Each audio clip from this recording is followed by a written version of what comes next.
Headlines प्रायोजक रामबंधू लोणचं मसाला, best निवडा रामबंधू निवडा।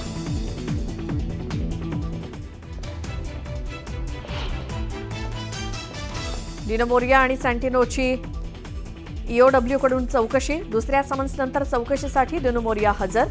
मिठी नदीच्या 65 कोटी कथित घोटाळ्याप्रकरणी चौकशी।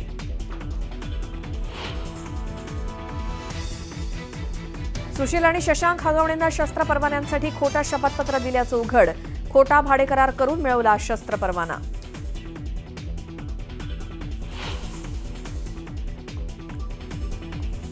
अगवणेला पळून जाण्यास मदत करणाऱ्या चोंधे कुटुंबाचे कारनामे समोर, सुयश चोंधेवर पत्नीने केला घरगुती हिंसाचाराचा आरोप।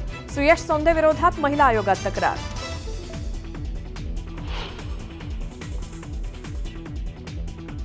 केमिस्ट्रीचा गोल्ड मेडलिस्ट असलेला शास्त्रज्ञ निघाला ड्रग्ज तस्कर, ठाण्यातील विपिन पटेलला पोलिसांनी ठोकल्या बेड्या।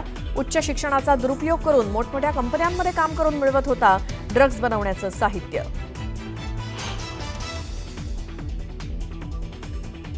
छत्रपती संभाजीनगरमधील निवासी उपजिल्हाधिकारी एसीबीच्या जाळ्यात 1 कोटींची लाच मागितल्याचं प्रकरण, सहाय्यकाला लाच घेताना एसीबीनं रंगेहात पकडलं।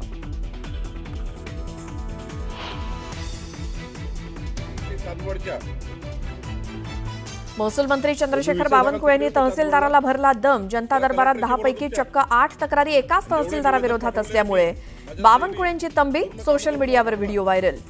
10 तक्रारीपैकी 8 तक्रारी तुमच्या येत इथे चांदवडच्या।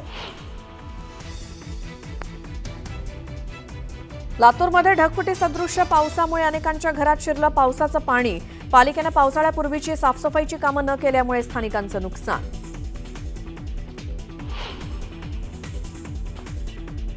सततच्या मुसळधार पावसानं सांगलीच्या येरळा नदीच्या पाणी पातळीत वाढ, धरणावरील बंधाऱ्याचा दरवाजा उघडण्यासाठी जेसीबीची मदत, पाण्याचा प्रवाह वाढल्यामुळे नदीकाठच्या गावांना सतर्कतेचा इशारा।